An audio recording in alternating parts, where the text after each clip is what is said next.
Welcome to another episode of Scott's Crazy Builds. Today I'm going to be trying to fire up the Jetbike again after the engine has been completely rebuilt.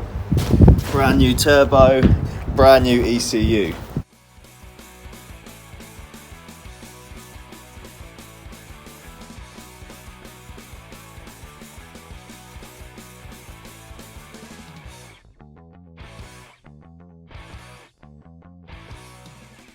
So, just to show you,